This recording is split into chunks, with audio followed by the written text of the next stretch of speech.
আসসালামু আলাইকুম। দর্শক, বাংলাদেশ জামাতে ইসলামী বুঝে গেছে যে বিএনপি ভোট কেন্দ্র দখল করতে পারে। এজন্য কিন্তু জামাতের পক্ষ থেকে বেশ একটা কৌশল অবলম্বন করা হয়েছে যেন বিএনপি ভোট কেন্দ্র দখল করতে না পারে। আর যদি দখলও করে তাহলে এর ব্যবস্থা জামাত করার জন্য উঠে পড়ে লেগেছে। আপনারা হয়তো ইতিমধ্যেই জেনে গেছেন, হয়তো শুনেছেন যে জামাতের নায়েবে আমির ডক্টর আব্দুল্লাহ মোহাম্মদ তাহের একটা বার্তা দিয়েছেন। তিনি বলেছেন যে প্রতিটি দলকে টেলিভিশনে এসে কথা দিতে হবে, বলতে হবে, ওয়াদা করতে হবে যে তারা কোনো ভোট কেন্দ্র দখল করবে না। আর যদি করে তাহলে সেই আসনের ফলাফল বাতিল হবে। এ থেকে কিন্তু জামাত আরো বড় হুঁশিয়ারি দিয়ে বলেছেন যে জামাত কিন্তু চেয়েছে যদি এরকম কয়েকটি আসনে ভোট কেন্দ্র দখলের ঘটনা ঘটে তাহলে পুরো নির্বাচনের ফলাফল কিন্তু তারা বাতিল চেয়েছে। এটা ডক্টর ইউনূসকে বাংলাদেশ জামাত ইসলামীর নায়েবে আমির ডক্টর আব্দুল্লাহ মোহাম্মদ তাহের ডক্টর ইউনূসের প্রতি আহ্বান জানিয়েছেন যে আপনি এই ব্যবস্থাটা করেন, বিএনপি সহ প্রত্যেকটা দলকে টেলিভিশনে ডেকে এনে কথা দেওয়ান, যাতে তারা কথা দেয় যে তারা কোনো কেন্দ্র দখল করবে না।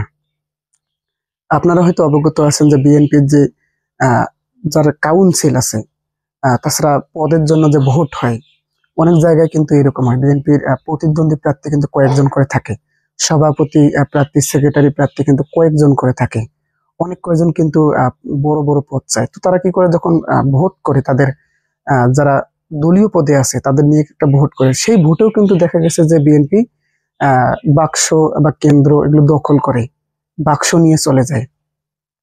তো আসলে সেখানে জাতীয় নির্বাচন যেখানে ক্ষমতায় যাওয়ার প্রশ্ন, বাংলাদেশ জামাত ইসলামী কিন্তু বুঝে গেছে, তারা কিন্তু ধরতে পেরেছে, তারা কিন্তু জানে, কেননা অতীত ইতিহাস যেটা আছে, যেটা আওয়ামী লীগের সময় হয়েছে, যে তারা কিভাবে কেন্দ্র দখল করতে পারেছে। বিএনপি জামাতের লোকরা সেখানে যাওয়ারও সাহস পায়নি।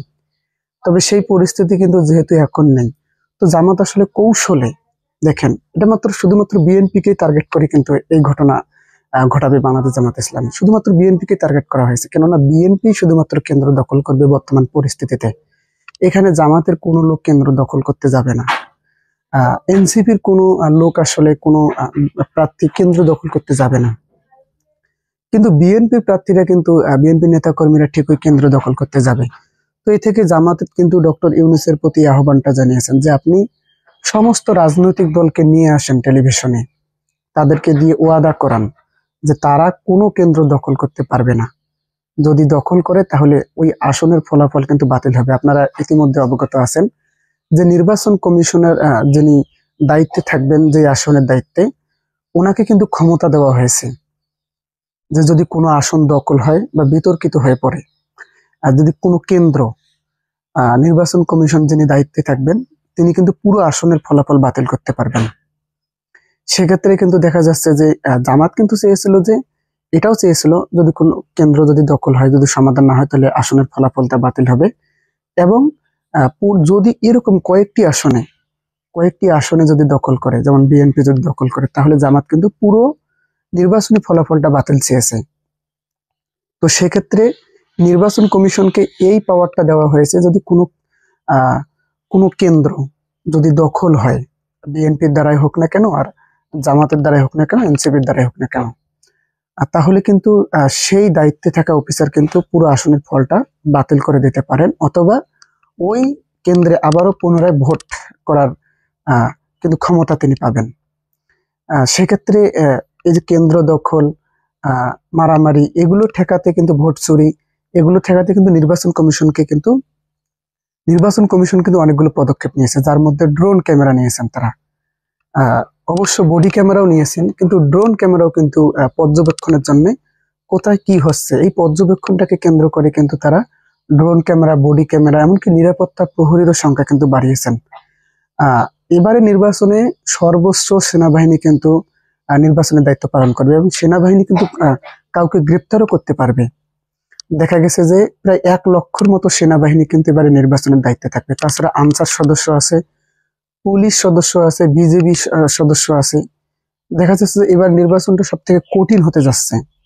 কিন্তু তারপরেও অভিযোগ আছে সেনাবাহিনী কিন্তু বিতর্কিত একটা নির্বাচন করবেন, যে নির্বাচনের ফলে তারা বিএনপিকে ক্ষমতা হস্তান্তর করবেন, এরকম একটা অভিযোগ যেহেতু আছে, সেহেতু সেই পরিপ্রেক্ষিতে এবং বিভিন্ন ধরনের উপদেষ্টারা, বিশেষ করে জামাত কিন্তু অভিযোগ করেছে যে 5 জন উপদেষ্টা যারা বিএনপির হয়ে সরাসরি কাজ করতেছেন। তো এরকম একটা সাবধানতা থেকে কিন্তু জামাত এই আহ্বানটা জানাচ্ছেন বিএনপিকে ইঙ্গিত করে, যে টেলিভিশনে এসে আপনারা কথা দেন যাতে কেউ ভোট কেন্দ্র আপনারা দখল করতে না যান, আর যদি দখল করতে যান তাহলে আপনারা মেনে নেবেন ওই আসনের ফলাফলটা বাতিল হবে। এটাই কিন্তু বিএনপিকে উদ্দেশ্য করে বাংলাদেশ জামাত ইসলামীর একটা বার্তা। জামাত কিন্তু শুধুমাত্র বিএনপিকে উদ্দেশ্য করে বলেছে, কেননা এই যে বর্তমান বিএনপির রাজনীতি, চাঁদাবাজ বলেন দখলদারি বলেন না কেন, এই সমস্ত বার্তাগুলো দিচ্ছে যে তারা ভোট কেন্দ্র দখল করবে। এবং বিভিন্ন যে বিশ্ববিদ্যালয় নির্বাচন সহ অন্যান্য নির্বাচন যেখানে হয়েছে সেখানে দেখা গেছে যে তারা কিন্তু কেন্দ্র দখল করেছে, ভোট চুরি করেছে, নকল ভোটে সিল মেরেছে। এ থেকেই সাবধানতা অবলম্বন করে এই যে বিএনপিকে আহ্বান জানানো হয়েছে। এখন বিএনপিকে আহ্বানে সাড়া দেবে? আমি যেটা মনে করি, বিএনপি আহ্বানে কিন্তু সাড়া দেবে না। যদি সাড়া দেয় তাহলে কিন্তু আসনের ফলাফলটা কিন্তু বাতিল হবে। আগের মতো কিন্তু পরিস্থিতি নেই। 2000 সালের নির্বাচন আর 2026 সালে যে নির্বাচনটা হবে, এটা সম্পূর্ণ একটা ব্যতিক্রমী নির্বাচন হবে। আগে কোনো কিন্তু মোবাইল ছিল না, কেউ আসলে জানতেও পারতো না। এখন কিন্তু মুহূর্তে সবকিছু ভাইরাল হয়, যদিও অপব্যবহার হিসেবে এআই এসেছে। এজন্য নির্বাচন কমিশন অনেক দায়িত্ব নিয়েছেন। তারা নিউজ, তাদের নিজস্ব একটা মিডিয়া সেল ব্যবহার করবেন, তারা সমস্ত তথ্য সেখানে দেবেন। কিন্তু তারপরেও এআই থেকে কিন্তু বাঁচা অনেক কঠিন হয়ে যাবে নির্বাচনে। সেক্ষেত্রে দেখা যাবে যে এই যে কেন্দ্র দখল, এগুলোকে কিন্তু এআই বলে বিএনপি চালিয়ে দেবেন। যেমন বিএনপির এই যে এক শিক্ষিকা, বিএনপির বলতে উনি বিএনপির হয়ে কাজ করেন কিন্তু উনি নিজেকে নির্দলীয় মনে করেন। জাহাঙ্গীরনগর বিশ্ববিদ্যালয়ের সম্ভবত শিক্ষিকা নেহরিন নেসানা কি যেন, ওই যে যেটা যে জামাতের এক প্রার্থীকে নিয়ে একটা মিথ্যাচার বক্তব্য দিল, পরে উনি যে মামলা করলো, তো উনি বলেছেন যে জামাতের ওই প্রার্থী যে পরে এসে বললো যে আমি কেস করেছি, আমি ক্ষমা চাইনি বলে, এটাকেও কিন্তু তিনি নাকি এআই মনে করেছেন। মানে এইভাবে কিন্তু বিএনপি মিথ্যাচারটা করতে পারে। একটা সরাসরি লাইভ বক্তব্যকেও তারা এআই মনে করতে পারে। সরাসরি বক্তব্য যেগুলো দেশের মিডিয়ায় প্রচারিত আছে সেগুলোকেও তারা এআই হিসেবে চালিয়ে দিতে পারে। সেক্ষেত্রে এজন্যই কিন্তু জামাত এই নিয়ে কঠোর অবস্থানে রয়েছে।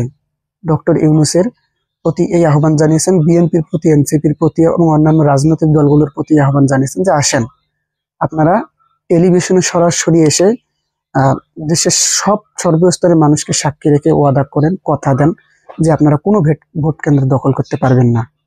তো দর্শক, আসলে কি আপনি মনে করেন যে জামাতের এই আহ্বানে বিএনপি সাড়া দেবে?